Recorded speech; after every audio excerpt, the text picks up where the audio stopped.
할렐루야. 말씀의 제목은 믿음은 쓴물을 단물로 변화시킨다. 홍해를 건넌 후 이스라엘은 이제 가나안을 향해 발걸음을 옮겨야 했습니다. 수르 광야에 들어가서 3일길을 걸었지만 마실 물이 없었습니다. 마라라는 곳에 이르렀지만 물이 써서 먹지 못했습니다. 그때 이스라엘 백성은 모세를 원망했습니다.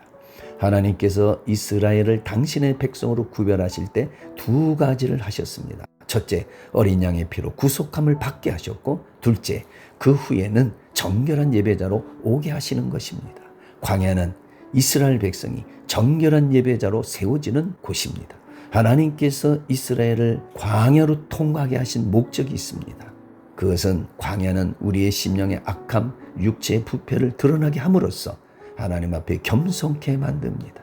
또 우리 안에 선이 전혀 없음을 알게 하여 가나안에 들어가는 것이 다 하나님의 은혜임을 경험케 합니다.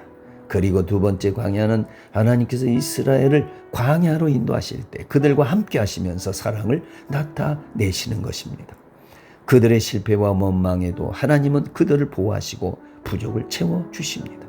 그러므로 이 광야는 이스라엘 백성을 우리 하나님께서 시험하고 검증하는 테스트하는 곳입니다. 너를 낮추시고 너를 시험하사 내 마음이 어떠한지 그 명령을 지키는지 아니 지키는지 그것을 알게 하려 함이라. 광야는 시험 가운데 있는 이스라엘 백성을 하나님께서 함께 하심으로 그들에게 하나님이 어떤 분이신지 보여줍니다. 그리고 광야는 하나님의 구원의 방법을 명확하게 보여줍니다. 하나님께서는 이스라엘을 홍해를 통과하여 광야로 인도하셨습니다. 여러분, 홍해는 영적으로 세례를 의미합니다. 그리고 그 세례는 그리스도와 함께 죽고 그리스도의 부활에 연합하는 것입니다. 그러므로 그리스도인의 믿음은 그리스도의 죽음과 부활에 연합함으로 새로운 피조물, 성령으로 거듭남을 체험하는 것입니다. 그렇게 될 때 세상으로부터 내가 구별되었다는 것을 알게 됩니다. 광야는 나그네가 잠시 머무르는 장소입니다. 가나안으로 가기 위해 지나가는 곳입니다. 이 세상이 바로 광야입니다. 불신자는 이 세상에, 즉 광야에 영원히 머무를 것처럼 생각하고 삽니다. 그러나 성도는 그들과 완전히 다릅니다. 성도의 집은, 본향은 이 세상이 아닙니다. 바로 가나안 천국인 것입니다. 천국을 소망으로 바라보고 천국에 대한 믿음이 분명하면 이 세상, 즉 광야를 넉넉히 승리하며 통과하는 것입니다. 22절에 보면 이스라엘 백성이 물을 얻지 못했다 그랬습니다. 그렇습니다. 이것이 광야가 우리에게 주는 첫 번째 교훈입니다.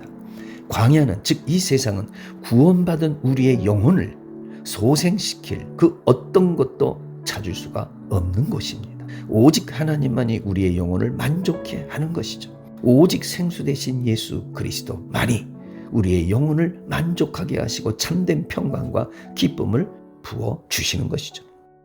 마라의 쓴물은 이 세상의 가치들, 즉 돈, 명예, 권세, 그것은 구원받은 우리에게 쓴 것이 된다는 의미가 있는 것입니다. 이게 마라의 쓴물입니다. 그것으로 인해서 오히려 세상의 가치로 인해서 슬픔과 고통과 문제와 시험과 고난을 만나게 되는 것입니다. 24절에 보면 백성이 모세에 대하여 원망했다 했습니다. 3달 전만 해도 찬양하던 입술이 이제 원망으로 변했습니다. 그들은 하나님의 첫 번째 시험에서 실패했습니다. 왜 실패했을까요? 그들은 하나님을 바라보지 못했습니다. 환경과 사람을 바라봤습니다. 그 결과 원망이 나온 것입니다.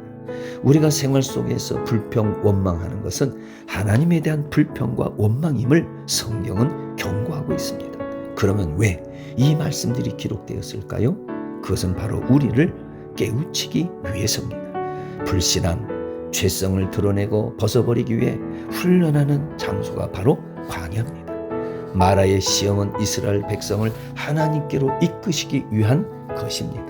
마라는 이런 우리를 하나님께 간절히 부르짖게 만들어 주는 자리입니다. 25절에 보면 하나님께서 한 나무를 가르치시니 그랬습니다. 하나님께서 가르쳐 주지 않으면 우리는 눈뜬 장님입니다. 듣는 귀와 보는 눈은 다 하나님께서 지으셨다고 했습니다. 쓴물을 달게 하는 나무는 예수 그리스도의 십자가를 의미합니다.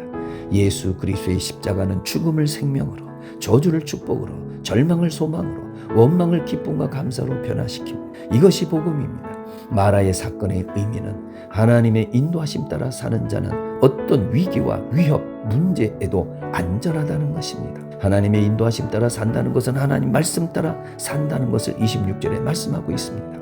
그럴 때 하나님께서 애굽에 내린 재앙들, 질병들을 다 막아주시고 엘림의 복을 누리게 해 주시는 것이죠. 엘림은 이스라엘 백성이 마음껏 쉬고 마실 수 있는 완전하고 풍성한 쉼이 있는 곳을 상징합니다. 즉 하나님 나라의 모습을 보여주고 있는 것이죠. 마라의 사건을 통해 치유하시는 하나님은, 여호와 라파의 하나님은 순종하는 백성에게 얼마든지 생수를 주시는 분임을 보여줍니다.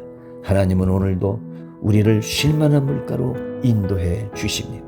이 하나님의 부르심과 또 말씀과 성령에 순종하는 자에게 하나님의 복은 풍성하게 나타나는 것입니다. 아멘.